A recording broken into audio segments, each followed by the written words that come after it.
हम अवस्थिति के आधार पर बात करें तो घास के मैदानों को दो भागों में बांटा गया है, उष्णकटिबंधीय और शीतोष्णकटिबंधीय। ठीक है, तो जो उष्णकटिबंधीय क्षेत्र होता है वो कहाँ से कहाँ तक होता है? कर्क रेखा और मकर रेखा के जो मध्य का क्षेत्र है वो आपका उष्णकटिबंधीय क्षेत्र कहलाता है। उससे 23.5 डिग्री से लेकर 66.5 डिग्री दोनों गोलार्धों में, तो वो क्षेत्र आपका शीतोष्णकटिबंधीय कहलाता है। ठीक है, उससे ऊपर वाला जो क्षेत्र है वो हमारा शीतकटिबंध कहलाता है। तो उष्णकटिबंधीय क्षेत्र में जो विस्तृत वन है उन्हें हम सवाना कहते हैं। ये पॉइंट ध्यान रखिएगा, क्या कहते हैं? सवाना। और सवाना का सर्वाधिक अगर विस्तार की बात करें तो सवाना का सर्वाधिक विस्तार अफ्रीका में पाया जाता है। ठीक है, अब हम लोग एक एक घास के मैदान को इस मानचित्र पर समझने का प्रयास करेंगे। तो इन घास के मैदान को अलग अलग देशों में अलग अलग नाम से जाना जाता है। तो सबसे पहले हम दक्षिण अमेरिका के घास के मैदानों को समझने का प्रयास करेंगे कि जो सिल्वास और कंपास घास के मैदान है ये ब्राज़ील क्षेत्र में पाए जाते हैं, और जो लानोस घास का मैदान है ये वेनेजुएला वाला जो क्षेत्र है उसमें जो घास के मैदान विस्तृत है उसको हम लानोस कहते हैं। ठीक है, और जो आपका ब्राज़ील क्षेत्र में वो सिल्वास और कंपास के नाम से जाने जाते हैं। फिर बचता है ये आपका जो पंपास। तो पंपास ये वाला जो घास का मैदान है ये पड़ता है चिली और अर्जेंटीना वाले क्षेत्र में। ठीक है, तो ये दक्षिण अमेरिका के घास के मैदानों। इतना क्लियर हो गया? कौन कौन से? लानोस, सिल्वास, कंपास और पंपास। अब बात करते हैं उत्तरी अमेरिका की। तो उत्तरी अमेरिका के जो घास के मैदान हैं उन्हें हम प्रेरी नाम से जानते हैं। ठीक है, क्या कहते हैं? प्रेरी। तो प्रेरी घास के मैदान कहाँ पाए जाते हैं? उत्तरी अमेरिका में पाए जाते हैं। फिर अगर इससे हम ऊपर बढ़ जाएं तो जो शीतकटिबंध क्षेत्र है वहाँ पे जो वनस्पतियाँ पाई जाती हैं उन्हें हम क्या कहते हैं? टुंड्रा कहते हैं। ठीक है, यहाँ पे बर्फीला क्षेत्र होता है ये।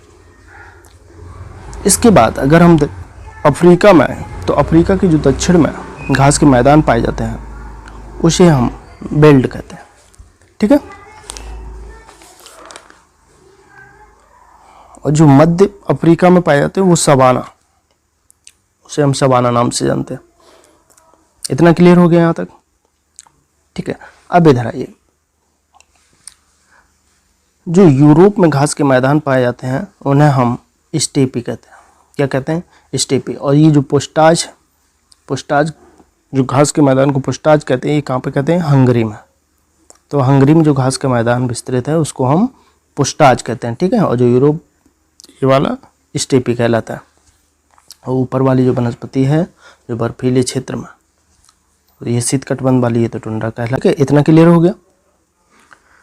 अगर हम इधर बने एशिया में, यहाँ पे जो घास के मैदान विस्तृत है उसको हम मंचूरियन कहते हैं। कहाँ पे विस्तृत है ये? चीन और रूस के बॉर्डर पे।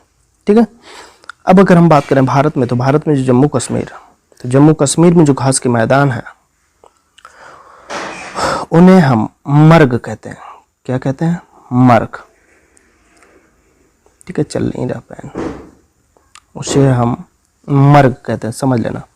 भारत में जो जम्मू कश्मीर में घास के मैदान विस्तृत हैं उन्हें क्या कहते हैं? मर्ग। जैसे गुलमर्ग है, सोनबर्ग है। ठीक है, और उसके बाद जो उत्तराखंड में जो घास के मैदान है उसे हम बुग्याल कहते हैं। क्या कहते हैं? बुग्याल। ठीक है, उत्तराखंड वाले जो घास के मैदान है उन्हें हम बुग्याल कहते हैं। और जो श्रीलंका में घास के मैदान विस्तृत हैं उसे हम पटाना नाम से जानते हैं। श्रीलंका में जो घास के मैदान है उन्हें क्या कहते हैं? उन्हें पटाना कहते हैं। ठीक है, अब अगर हम बात करें न्यूजीलैंड की, तो न्यूजीलैंड में जो घास के मैदान है उन्हें हम कैंटरबरी बोलते हैं। ठीक, अगर ऑस्ट्रेलिया की बात करें तो ऑस्ट्रेलिया में जो घास के मैदान विस्तृत हैं जो पूर्वी क्षेत्र में उन्हें डाउन्स कहते हैं। क्या कहते हैं? डाउन्स। तो डाउन्स के घास के मैदान कहाँ विस्तृत हैं? ऑस्ट्रेलिया में।